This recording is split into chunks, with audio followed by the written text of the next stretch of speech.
Canadian പ്രധാനമന്ത്രി സ്ഥാനത്തു നിന്ന് ജസ്റ്റിൻ ട്രൂഡോ രാജിവെച്ചു. അടുത്ത പ്രധാനമന്ത്രി സ്ഥാനത്തേക്ക് പരിഗണിക്കുന്നവരിൽ മുന്നിൽ പറഞ്ഞു കേൾക്കുന്ന പേരാണ് ഇന്ത്യൻ വംശജ അനിത ആനന്ദിൻ്റേത്. അനിത ഉൾപ്പെടെ 5 പേരുടെ പേരാണ് പ്രധാനമന്ത്രി പദത്തിലേക്ക് പറഞ്ഞു കേൾക്കുന്നത്.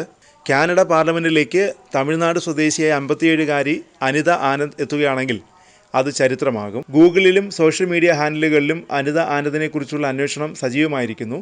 ആരാണ് അനിത ആനന്ദ്? ട്രൂഡോ പ്രധാനമന്ത്രി പദവും ലിബറൽ പാർട്ടിയുടെ അധ്യക്ഷ സ്ഥാനവും ഒഴിഞ്ഞിരിക്കുന്നു. പിന്നാലെയാണ് പിൻഗാമിയെക്കുറിച്ചുള്ള ചർച്ചകൾ സജീവമായത്. അനിതയുടെ പേരാണ് സജീവ പരിഗണനയുള്ളത്. ട്രഷറി ബോർഡ് പ്രസിഡന്റായിരുന്ന അനിത ആനന്ദിനെ കഴിഞ്ഞ സെപ്റ്റംബറിലാണ് ഗതാഗത മന്ത്രിയായി നിയമിച്ചത്. നോവാ സ്കോട്ടിയയിലെ കെൻറ്റ്വില്ലിൽ ഇന്ത്യയിൽ നിന്നുള്ള ഡോക്ടർമാരുടെ കുടുംബത്തിലാണ് അനിത ഇന്ദിര ആനന്ദിൻ്റെ ജനനം. തമിഴ്നാട്ടിലും പഞ്ചാബിലും വേരുകളുള്ള അനിത നോവാ സ്കോട്ടിയയിലാണ് ജനിച്ചു വളർന്നത്. 1985-ലാണ് ഒൻറ്റാറിയോയിലേക്ക് താമസം മാറിയത്.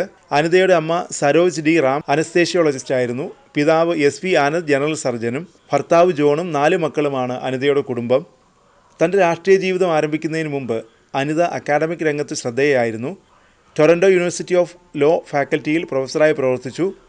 രാഷ്ട്രീയക്കാരി എന്നതിലുപരി അഭിഭാഷകയും ഗവേഷകയുമാണ് അനിത ആനന്ദ്. ടൊറൻറ്റോ സർവകലാശാലയിലെ പ്രൊഫസറായിരിക്കെയാണ് രാഷ്ട്രീയ പ്രവേശനം.